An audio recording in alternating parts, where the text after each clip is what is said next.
દક્ષિણ પૂર્વીય એશિયાના બે પડોશી દેશો કંબોડિયા અને થાઈલેન્ડ તેની વચ્ચે યુદ્ધ ફાટી નીકળ્યું છે। આ માત્ર ગોળીબારના છમકલા નથી, પરંતુ લશ્કરી ઠેકાણા પર હવાઈ હુમલા પણ થયા, જે આ સંઘર્ષની ગંભીરતા દર્શાવે છે। કયા કારણે યુદ્ધ છેડાયું, તેની શું અસર થઈ રહી છે, જાણીએ અહેવાલમાં।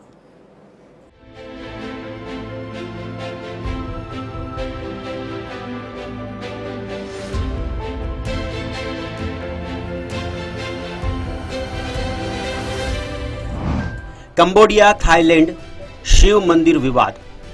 બંને દેશો વચ્ચે 817 કિલોમીટર જમીની સરહદનો વિવાદ। વિવાદના કેન્દ્રમાં 11મી સદીનું ભગવાન શિવનું ઐતિહાસિક મંદિર। વિવાદની શરૂઆત ફ્રાન્સ દ્વારા 1907માં બનાવેલા નકશાથી થઈ।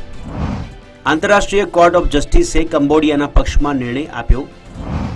પ્રે વિહાર મંદિર કંબોડિયાની હદમાં ગયું તો થાઈલેન્ડે સ્વીકાર્યું નહીં। રશિયા, યુક્રેન અને ઇઝરાયલ પેલેસ્ટાઇન વચ્ચેના યુદ્ધોની આગ હજી શાંત નથી થઈ। ત્યાં જગત એક નવા અને ચિંતાજનક સંઘર્ષનું સાક્ષી બની રહ્યું છે। દક્ષિણ પૂર્વીય એશિયાના બે પડોશી દેશો કંબોડિયા અને થાઈલેન્ડ, બંને દેશો એકબીજા પર દોષારોપણ કરી રહ્યા છે। થાઈ સેનાનું કહેવું છે કે પહેલ કંબોડિયાએ કરી હતી, તો કંબોડિયા કહે છે કે થાઈલેન્ડે કરી।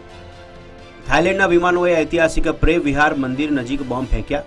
આ અથડામણમાં અત્યાર સુધીમાં ઓછામાં ઓછા 9 નાગરિકોના મોત થયા અને 14 લોકો ઇજાગ્રસ્ત થયા।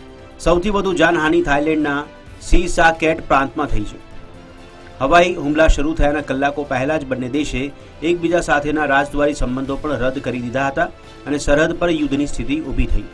આ યુદ્ધના મૂળ સરહદનો લાંબો સમયથી ચાલતો વિવાદ છે। કંબોડિયા અને થાઈલેન્ડ વચ્ચે 817 કિલોમીટરની જમીની સરહદ છે। આ વિવાદ 1907માં ફ્રાન્સ દ્વારા બનાવાયેલા નકશાથી શરૂ થયો, જેમાં 11મી સદીમાં બંધાયેલું ભગવાન શિવને સમર્પિત પ્રે વિહાર મંદિર કંબોડિયાની હદમાં દર્શાવવામાં આવ્યું। થાઈલેન્ડે આ નકશાનો સખત વિરોધ કર્યો। 1962માં ઇન્ટરનેશનલ કોર્ટ ઓફ જસ્ટિસે કંબોડિયાની તરફેણમાં નિર્ણય આપ્યો, પરંતુ થાઈલેન્ડે આ નિર્ણય સ્વીકારવા તૈયાર નથી। 2008માં જ્યારે કંબોડિયાએ પ્રે વિહાર મંદિરને યુનેસ્કો દ્વારા વિશ્વ વારસાનો દરજ્જો આપવાની માંગ કરી, ત્યારે પણ થાઈલેન્ડ ભડક્યું હતું। મંદિરને યુનેસ્કોની માન્યતા મળ્યા પછી સરહદી વિસ્તારમાં બંને દેશના સૈનિકો વચ્ચે અથડામણો શરૂ થઈ।